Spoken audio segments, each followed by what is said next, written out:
काय आहे विषय, काय आहे बाळा? विषय आहे का सर? पार्लमेंट सेशन आम्ही बघा, बोलणार आहेत अशी अफवा आहे.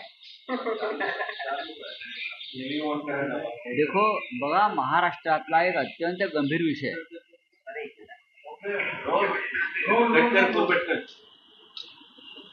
आपण दिल्लीतल्या विषयाकडे नंतर येऊ, पण आमच्या सारख्यांना अस्वस्थ करणारा एक विषय कालपासून मी पाहतोय. गडचिरोली जिल्ह्यामध्ये धानोरा गावात, गडचिरोली जिल्ह्यातल्या धानोरा गावामध्ये आश्रमशाळेमध्ये सर्पदंशाने 3 मुलींचा मृत्यू झाला. ही अत्यंत चिंताजनक आणि अस्वस्थ करणारी घटना आमच्यासाठी. एकंदरीत 6 मुलींना सर्पदंश झाला, 3 मुलींचा मृत्यू झाला. त्या आदिवासी मुलींना वेळेवर उपचार मिळू शकले नाहीत. त्यानंतर उरलेल्या 3 मुलींना घाईघाईने नागपूरला हलवण्यात आलं. आदिवासी पाड्यांवर आदिवासी आश्रमशाळांची अवस्था काय आहे याकडे राज्याचे मुख्यमंत्री देवेंद्र फडणवीस यांचं लक्ष आहे का? किंवा त्यांच्या खात्याचे जे आदिवासी मंत्री किंवा त्या विभागाचे पालकमंत्री ज्यांनी गडचिरोली जिल्हा दत्तक घेतला असे देवेंद्र फडणवीस, ते गडचिरोली जिल्ह्याला या देशातलं स्टील सिटी बनवायला निघाले. Steel city. आणि संपूर्ण गडचिरोली जिल्ह्यामध्ये पर्यावरणाचा ऱ्हास सुरू. खाणी ज्या दिलेल्या आहेत खाण मालकांना, उद्योजकांना, मोठ्या जिंदाल पासून असे अनेक जे भाजपचे मोठे देणगीदार आहेत, त्यांनी गडचिरोलीमधलं जंगल तोडलंय, गडचिरोलीमधल्या नद्या प्रदूषित केल्या, गडचिरोलीमधले डोंगर तोडले. त्याच्यामुळे जमीन जंगल हा जो ही जी घोषणा आहे आदिवासींची की आम्ही या जमीन जंगलचे मालक आहोत, तो आदिवासी विस्थापित झाला. आणि डोंगरावरचा वाघ, बिबळे, जंगली प्राणी, साप हे आदिवासींच्या घरात आणि शाळांमध्ये घुसून बळी घेत आहेत. तुम्ही नक्षलवाद संपवला म्हणताय गडचिरोलीचा, म्हणून आदिवासींचे मृत्यू थांबलेले नाहीये. ते अशा पद्धतीने आपण मारताय. कसला विकास करताय तुम्ही आदिवासींचा? उपचार मिळत नाहीत आदिवासींना साप चावल्यावर, विंचू चावल्यावर. आणि तुम्ही गडचिरोलीची स्टील सिटी करायला निघालेला 3 विद्यार्थिनींच्या मृत्यूनं जर या राज्यांचं सरकार हळहळलं नसेल, अस्वस्थ झालं नसेल, तर यासारखं निर्दयी सरकार नाही. विकासाच्या या राज्यातल्या सरकारी शाळा, जिल्हा परिषद शाळा यांची अवस्था जाऊन बघा. मी आश्रमशाळेविषयी बोलतोय आता. इथे आदिवासी राहतायत, जगतायत मुलं. काय त्यांना मिळत आहे तुमच्या विकासामुळं? तुम्हाला माहिती आहे का, त्या गडचिरोली जिल्ह्यामध्ये जो खाण उद्योग आहे, त्यांची जी वाहनं चालतायत, हजारो लाखो वाहनं जिथे चालतायत, त्या वाहनाखाली गेल्या वर्षभरामध्ये 150 आदिवासी चिरडून मेले आहेत. त्यांचा मृतदेह सुद्धा गायब केले जातात FIR नको म्हणून. रक्ताचं थरोळं साचतं गडचिरोलीच्या त्या रस्त्यांवरती. एखादा आदिवासी कोणी आला, 5 मिनिटात ती बॉडी हलवली जाते आणि तिथे पाण्याचे फवारे मारून ते रक्त साफ केलं जातं. आणि पुरावा न असे 1500 लोक आतापर्यंत गेले. मध्यंतरी मला इथे येऊन ते काही लोक भेटले. मी आता जाणार हा साधारण 1.5 ते 1 वर्षातला आकडा आहे. आणि याचा कुठेही ही नोंद ठेवत नाहीत जिल्ह्याचा कलेक्टर. खाण मालकांच्या दबावाखाली त्यांना नुकसान भरपाई द्यावी लागेल म्हणून 1500 लोक मेलेले आहेत. आम्ही उचलू.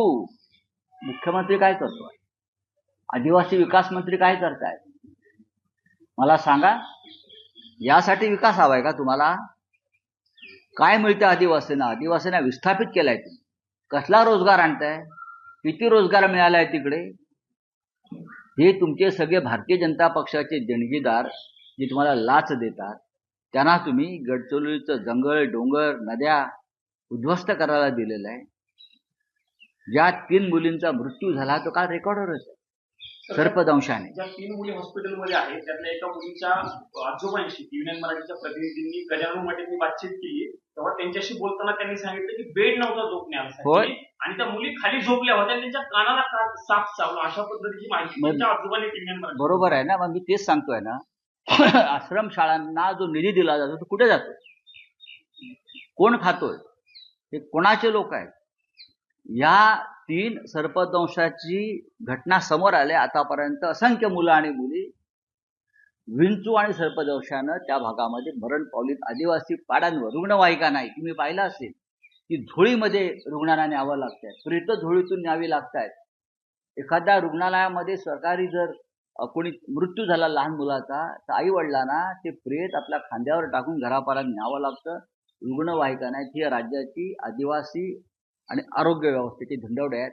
आणि देवेंद्र फडणवीस विकासाच्या गोष्टी करतायत, नरेंद्र मोदी विकासाच्या गोष्टी करतायत. हा, कोणाला तुम्ही मूर्ख बनवताय. नक्षलवाद संपवला म्हणून सरकार, नक्षलवाद कोणासाठी संपवला? या उद्योगपतींसाठी, आदिवासींसाठी नाही. आदिवासींचं मरण या मार्गाने सुरूच आहे ना. नक्षलवाद संपवल्याच्या गोष्टी करतात ते उद्योगपतींच्या सुरक्षेसाठी. यांच्या आदिवासी मरतोच आहे. आदिवासींच्या ह्यातूनच एखादा नक्षलवादी परत निर्माण होतो, तेव्हा त्याला गोळ्या घातल्या. त्या 3 मुलींची प्रकृती गंभीर आहे, त्यांच्यावरती उपचार सुरू आहे, पण त्यातल्या काही मुलींची प्रकृती अजूनही खालवत अत्यंत गंभीर आहे. मी सकाळीच माहिती घेतली. मी सकाळीच नागपूरला फोन करून माहिती घेतली. प्रकृती गंभीर आहे. 2 मुलींची प्रकृती अत्यंत गंभीर आहे. आणि माझ्या माहितीनुसार नंदुरबार, गडचिरोली, चंद्रपूर अशा ठिकाणी ज्या आदिवासींच्या आश्रमशाळा आहेत त्या अत्यंत भयंकर अवस्थेत आहेत. आणि तिथे अशा प्रकारच्या सर्पदंशाच्या, विंचूदंशाच्या घटना साधारण आठवड्यातून 2 ते 3 वेळा घडतात. अनेकांचे मृत्यू हे रेकॉर्डवरती आलेले नाहीत. मी आता मुंबईत गेल्यावर या विषयावरती युवा नेते आमचे युवासेना प्रमुख आदित्य ठाकरे यांच्याशी मी बोलणार आहे. कारण याचं कारण असं आहे की विद्यार्थी आहेत, ती मुलं आहेत, हे आदिवासींमधले जेनजी आहे सध्याच्या भाषेत बोलायचे तर. आणि पर्यावरणासंदर्भात आदित्य ठाकरे फार महत्त्वाची कामं करतायत. मध्यंतरी मी जेव्हा नागपूरला आम्ही एका आंदोलनासाठी गेलो होतो राम मंदिरासंदर्भात, तेव्हा आदित्य ठाकरे यांना भेटण्यासाठी त्या भागातले गडचिरोली, चंद्रपूर, अमरावती या भागातले पर्यावरण क्षेत्रातले प्रमुख कार्यकर्ते आले होते. तेव्हाही त्यांनी हा गडचिरोलीचा विषय माझ्या समोरच काढला होता. त्याच्यामुळे मी आता मुंबईला गेल्यावरती या संदर्भात आदित्य ठाकरे यांच्याशी चर्चा करू. ह्याच्यामध्ये आपल्याला काय करता येईल. नक्कीच होय. आदित्य ठाकरे या संदर्भात केंद्राकडे पाठपुरावा चालवलेला आहे. काही प्रकरणं त्यांनी ग्रीन ट्रिब्युनलमध्ये नेलेली आहेत आदित्य साहेबांनी. त्याच्यामुळे असं नाही की काल या 3 मुलींच्या मृत्यूनं मी इतका अस्वस्थ आहे की इतकं जगणं सोपं हे झालंय, मृत्यू सोपा झालाय. या महाराष्ट्रामध्ये आदिवासींचा, या भागाचे खरे भूमिपुत्र आहे. झारखंडमध्ये, छत्तीसगडमध्ये, ओरिसामध्ये आदिवासींवर ज्या प्रकारचे अत्याचार सुरू आहेत ते अत्यंत भयंकर आहेत. 3 मुलींचा मृत्यू जर हे देवेंद्र, मी तर सांगणार आहे आदिवासींना, तिकडे साप पकडा, गडचिरोलीमध्ये मुंबईला या आणि मंत्र्यांच्या घरात सोडा, मग त्यांना कळेल मृत्यूचं भय काय असतं ते. 3 दिवस बाकी आहेत संसदेच्या कामकाजाचे. हा मुद्दा महाराष्ट्राचा अत्यंत महत्वाचा मुद्दा आहे. तुमचे महाविकास आघाडीचे खासदार आहेत, तर तुम्ही हा मुद्दा संसदेमध्ये कशा करता हा मुद्दा दिल्लीत उचलायला पाहिजे? राज्यातले मंत्र्यांना का नुसतं पोसायचं आहे का आम्ही सरकारी खर्चानं? राजीनामे द्या आदिवासी मंत्र्यांनी आणि तिकडल्या पालकमंत्र्यांनी.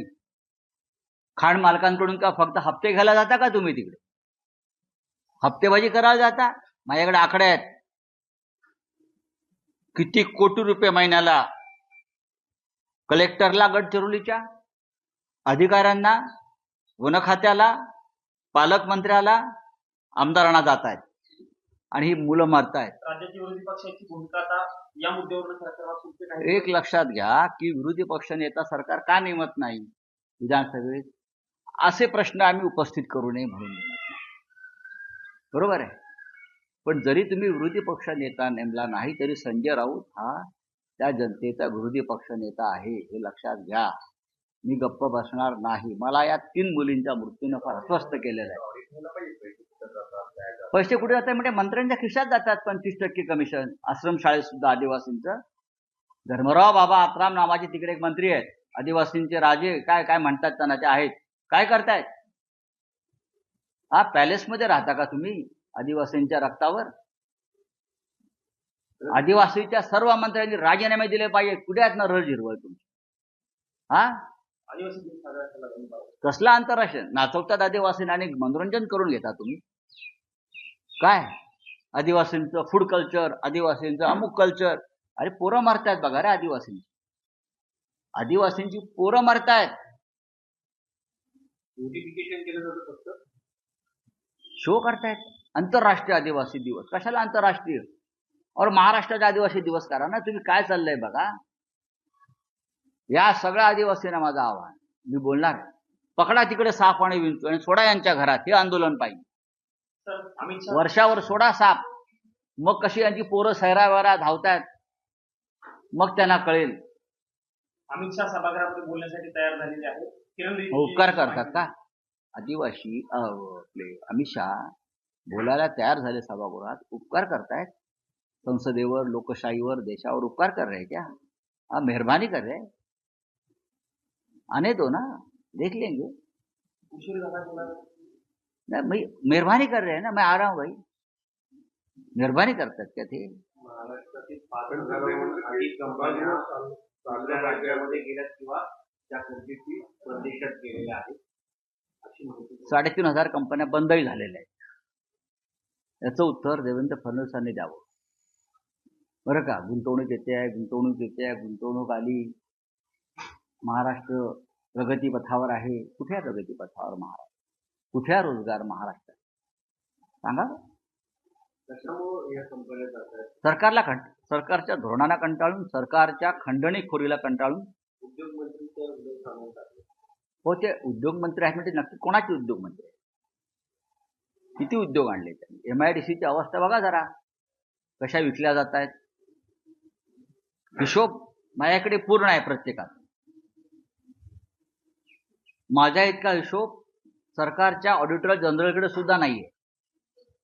हिशोब माझ्याकडे पक्का आहे, प्रत्येकाचा हिशोब आहे. कळलं? हा कसं फावडे घेऊन बसलेले आहेत आणि कसं खोऱ्याने पैसे तिजोरीचे आणि जनतेचे लुटतायत. जमिनी कशा लुटल्या जात आहेत, प्रॉपर्ट्या कशा विकल्या जात आहेत. हा शाळेपासून आरोग्य खात्यापर्यंत, आदिवासीपर्यंत फक्त लाचखोरीच सुरू आहे. पुढे जातोय निधी. काय करतायत देवेंद्र फडणवीस? मला सांगा ना, काय करतायत? सर मंगलमिलन एनडीच्या खासदारांच्या हातात तिरंगा झेंडा घेऊन मोदीच्या समोर सगळे खासदार आता. मूर्खांचा कारभार आहे. मानसिक दृष्ट्या हे लोक विकलांग झालेले आहेत. हे मनोरुग्ण आहेत आणि या मनोरुग्णावरती आता उपचार होणं जरा कठीण आहे. लक्षात तुम्हाला सांगतो मी, सरकार बदलणं आणि या मनोरुग्णांवरती सामुदायिक उपचार करणं एवढाच एक आता मार्ग शिल्लक आहे. यांना गुंगीचं औषध देऊन झोपवलं पाहिजे सगळ्यांना, किंवा यांना चहातून भांग दिली पाहिजे, शांत पडून राहतो. बोलिए आप. अमित शाह आज हो गया. लास्ट मंथ की प्रोटेस्ट को लेकर आज हाउस एडजस्ट करेंगे. बीजेपी बोल रही है कि डिस्टर्ब ना करे अपोजिशन हाउस को. क्यों? किस तरीके से देखते हैं? डिस्टर्ब क्यों ना करें? अमित शाह आने वाले हैं. अफवाह है ये लोग अफवाहें फैलाते हैं. अमित शाह ने अगर आने का मन बनाया है तो क्या मेहरबानी कर रहे हैं क्या देश पर, लोकतंत्र पर, संसद पर? आपको आना ही पड़ेगा. जनता की ताकत है. जिस तरह से आपने जंतर मंतर पर बच्चों पर गोलियां चलाई, पैलेट गन, टीयर गैस छोड़ा है, बहुत कुछ किया है, अत्याचार, आपको जवाब देना पड़ेगा. आपको तो इस्तीफा देना चाहिए. अगर कोई दूसरा मंत्री होता कांग्रेस का तो इस्तीफा ले लिया होता ये लोगों ने. शिवराज पाटिल साहब ने सिर्फ एक बार कपड़े बदले के वहां बम छोड़ के जाकर आपने इस्तीफा ले लिया उनका. और आपने बच्चों पर इतना अत्याचार किया है, मारा है बच्चों को, टीयर गैस छोड़ा है, तो आप क्यों बैठे हो? आप कौन है? आप भगवान है क्या? कौन है आप? आपको भी एक बच्चा है. तो झारखंड का प्रदेश भी जो है वो भी वायलेंट हो गया, वहां पर भी देखिए अभी पूरे देश में ये होगा, यहाँ वायलेंट हो गया, जनता खास करके युवा जिस तरह से विद्रोह पर उतर आई है, तो ये सरकार को जाना पड़ेगा। जो भी जहां भी किसी भी राज्य में सरकार जनता के खिलाफ काम करेगी, युवाओं के खिलाफ काम करेगी, वहां की युवा सड़क पर आएंगे और अब उनको रोकना नामुमकिन है और मुश्किल भी है। सर, जंतर मंतर पे जो कुछ भी हुआ, गृहमंत्री का इस्तीफा आप मांग रहे हैं। झारखंड में आंदोलनरत छात्रों पर भी बल प्रयोग किया गया, वहां से किसका इस्तीफा मांग जाए? देखिए झारखंड में अगर ये हुआ है तो जिम्मेदारी वहां के मुख्यमंत्री की है। अगर वहां के जो विपक्ष के लोग हैं वो इस सरकार की मांग करते हैं तो उसके ऊपर हेमंत सोरेन ने जवाब देना चाहिए। मेरा यह कहना है कि हेमंत सोरेन जी ने उनसे बात करनी चाहिए बच्चों से, जैसे हम यहाँ कहते हैं कि मोदी जी ने, अमित शाह जी ने जंतर मंतर के बच्चों से बात करनी चाहिए थी। उसी तरह से अगर हजारों के संख्या में लोग रांची में उतरे हैं बच्चे, तो उनसे भी बातचीत और संवाद होना चाहिए था, वो नहीं हो गया, इसलिए बच्चे इस प्रकार से हिंसक हो गए। वंदे मातरम पहली बार लाल किले से गाया जाएगा इस बार, तो क्या होगा? पहली बार किधर बोले? इस देश में वंदे मातरम की शुरुआत तो कांग्रेस के काल से हुई है ना। कांग्रेस के अधिवेशन में पहली बार ये वंदे मातरम गाया है। ये नाटक बंद करो, बोलो मोदी को, ये नौटंकी बंद करो। आपका वंदे मातरम से कोई संबंध नहीं है। जो लोग देश के स्वातंत्र मिलने के बाद 50 साल तक अपने कार्यालय पर तिरंगा नहीं फहराते, वह वंदे मातरम गाने का नौटंकी कर रहे क्या? हमें मत सिखाइए देशभक्ति, आपसे सीखने की जरूरत नहीं है। ये देशभक्ति और वंदे मातरम कोई इवेंट नहीं है, ये आत्मा है हमारा, जो मोदी के पास नहीं है। Thank you.